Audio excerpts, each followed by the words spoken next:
They say blood is thicker than water, but that night the rain proved them wrong. I was 12 years old when my father's hands pushed me out into the freezing dark because of a lie my brother whispered. They drove away, leaving me to the mercy of the mountains. But what my family didn't know was that something lived in those woods, something that didn't care about lies. And 10 years later, when my father finally saw who or what saved me, his hands didn't just shake, they gave out.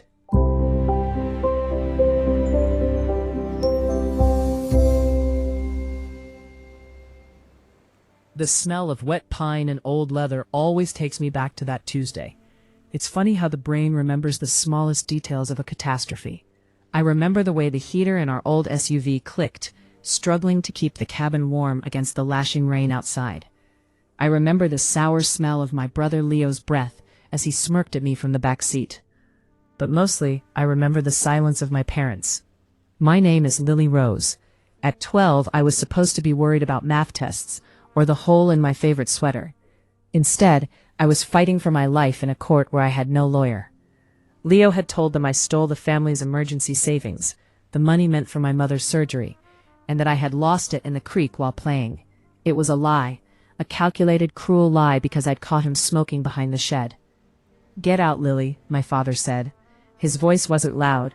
It was hollow. That was worse. "Dad, please," I whispered, my fingers gripping the upholstery. "I didn't touch it. I swear on my life I didn't touch it."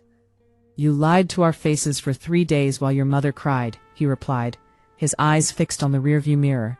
He wouldn't even look at me. "If you love the woods so much that you'd throw our future into the water, then stay in them. See how long they take care of you."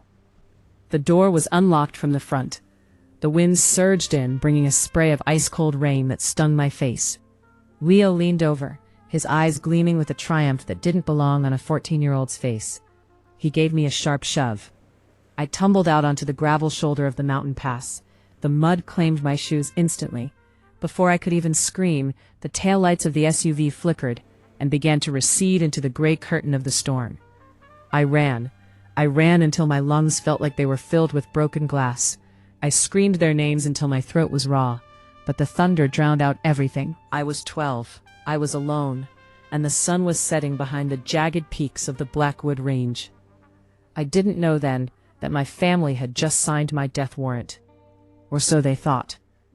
As the darkness swallowed the trail, I tripped over a root and slid down a steep embankment, crashing through briars and thorns until I hit the flat earth of a hidden ravine. I laid there, shivering, my heart hammering against my ribs like a trapped bird. That's when I heard it. It wasn't the wind. It wasn't the rain. It was a low, rhythmic breathing. Something large was standing in the shadows of the ancient oaks, watching the little girl the world had forgotten.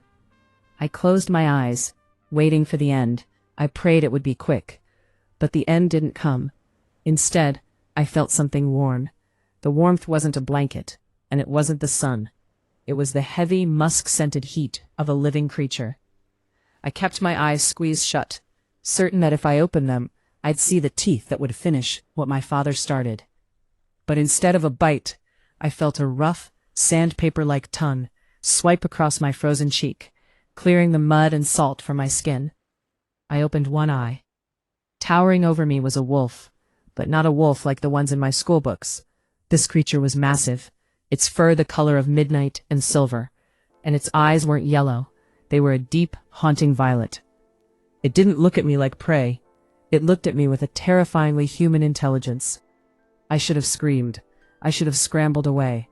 But as the thunder shook the very ground beneath us, the massive animal simply lay down, circling its body around my small, shivering frame. It was a wall of fur and muscle, shielding me from the biting wind. For the first time in my life, I felt safer with a predator than I had in my own living room. That night the storm claimed the mountain, but it didn't claim me. When morning broke, the forest was eerily still. The wolf was gone, but a dead rabbit lay a few feet from my head, freshly killed. My stomach twisted. I was a city girl. I didn't know how to survive this. But as I looked up at the steep embankment I had fallen down, I realized there was no going back. My father had made his choice. This mountain was my home now. Days turned into weeks. I learned to eat berries I saw the birds pecking at. I learned to sleep high in the branches of ancient cedars. And every night, the violet-eyed wolf returned. We didn't speak, obviously, but a bond was forged in the silence. I named her Suna.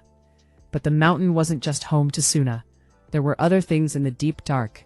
Poachers, shadows, and a cold that could turn your blood to slush in minutes. One afternoon, about 3 months into my new life, I heard the crunch of boots on dry leaves. My heart leaped.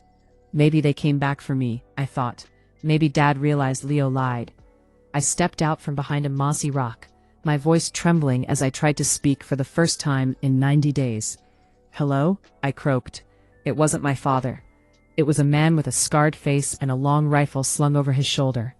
He looked at my tattered clothes, my wild hair, and the necklace of bird bones I'd fashioned for myself. A slow, greasy grin spread across his face. "Well, look at what the mountain grew," he hissed, stepping toward me.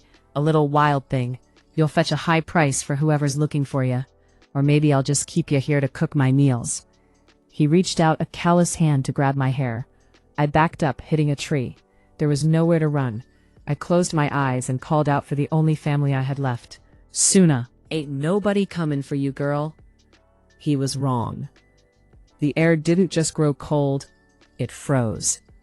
From the thicket behind the man, a low growl vibrated in the very air, so deep it made the man's rifle rattle. Suna didn't just step out. She exploded from the brush like a dark thunderbolt. The man barely had time to scream before he was pinned to the earth. But Suna didn't kill him. She stood over him, her violet eyes glowing with a feral rage, her teeth inches from his throat. She looked back at me, waiting. In that moment, I realized I wasn't just a lost girl anymore. I was part of something much older and much more dangerous.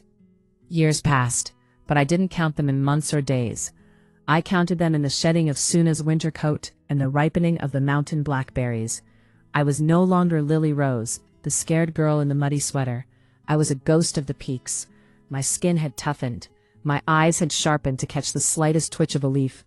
And my heart had turned to flint. Suna wasn't just my protector. She was my teacher. She taught me how to move without snapping a twig, how to read the scent of a storm hours before it arrived, and how to disappear into the gray mist of the morning. I had built a sanctuary inside a cavern hidden by a waterfall, lined with firs and lit by the soft glow of phosphorus moss. But as I grew, so did the legend of the violet ghost. Down in the valley, the locals whispered stories about a girl who ran with the wolves. They said she could command the trees and that she had eyes that could see into a man's soul. Hikers began leaving offerings at the base of the trail. Cans of food, wool blankets, sometimes even books. I took them, not out of need, but as a tax for walking through my woods. One evening, while I was perched on a jagged ledge overlooking the main logging road, I saw a familiar vehicle. It was newer, shinier, but the license plate sent a jolt of electricity through my spine. It was him, my brother Leo. He was a man now, dressed in expensive hiking gear, holding a high-tech camera. He wasn't alone. He was with a group of friends, laughing and pointing toward the very ravine where I had been abandoned a decade ago. "I'm telling you guys," I heard his voice carry up the canyon, still holding that same arrogant edge. "My sister died somewhere down there. It's the perfect spot for the haunted forest segment of the vlog. We'll get millions of views." My blood boiled. He wasn't here to find me. He wasn't here to apologize. He was here to use my death for content. I looked down at my hands. They were scarred, strong, and steady. I looked at Suna, who was crouching beside me, her hackles raised. She felt my rage. She lived for it. "Let's give them a show, Suna," I whispered. I didn't attack. I played with them.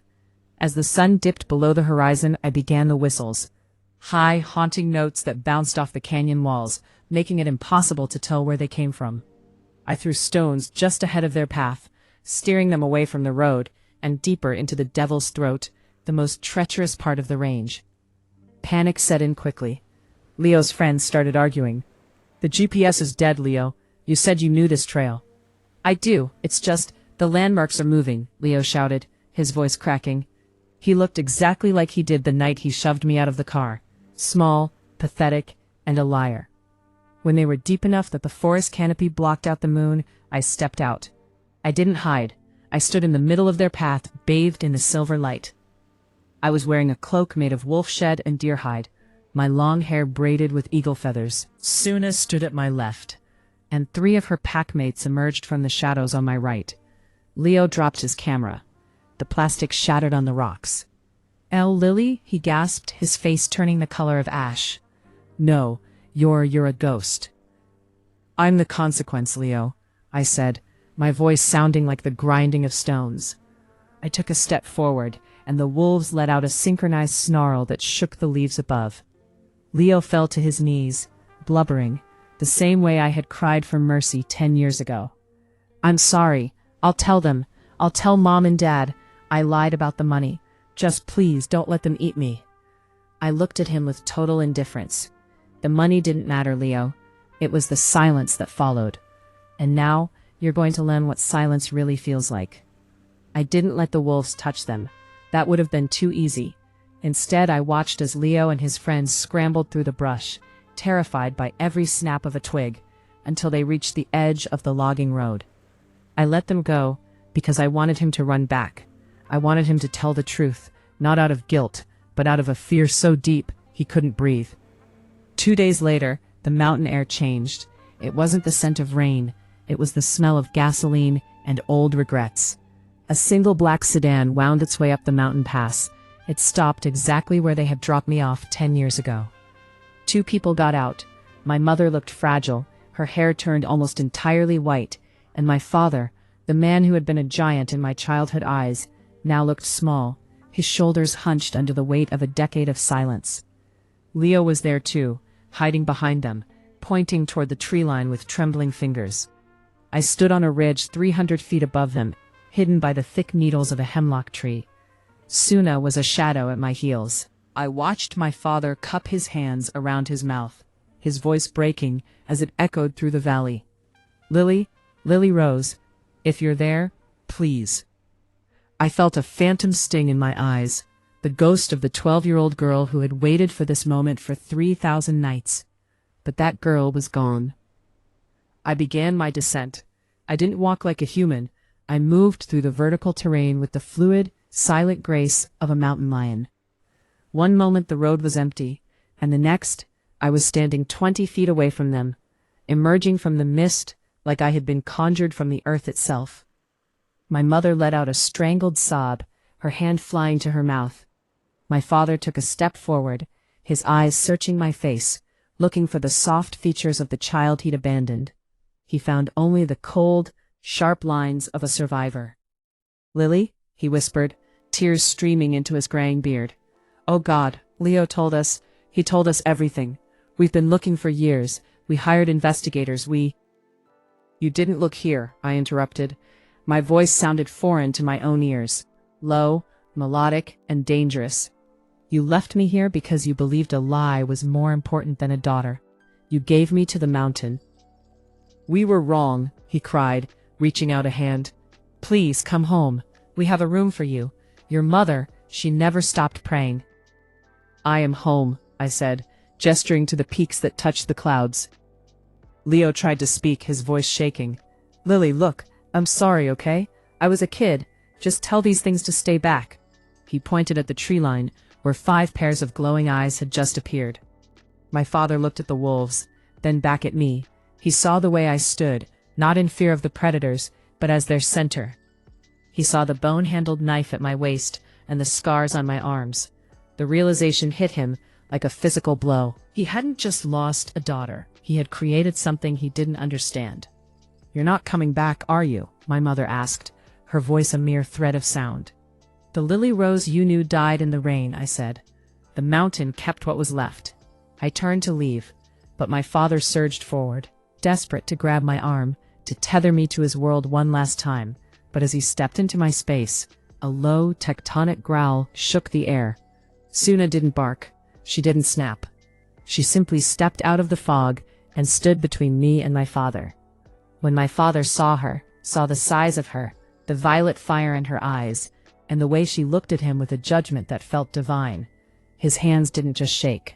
They dropped to his sides, lifeless. He collapsed to his knees, finally understanding that the beast he feared had been more of a parent to me than he ever was. The silence that followed my father's collapse was heavier than the storm that had abandoned me. He sat there in the dirt, a broken man staring at a daughter who had become a myth. He looked at Suna, then at me, and I saw the moment he realized he was the intruder here. He wasn't the protector. He wasn't the authority. He was just a ghost from a past life that no longer had a seat at my table.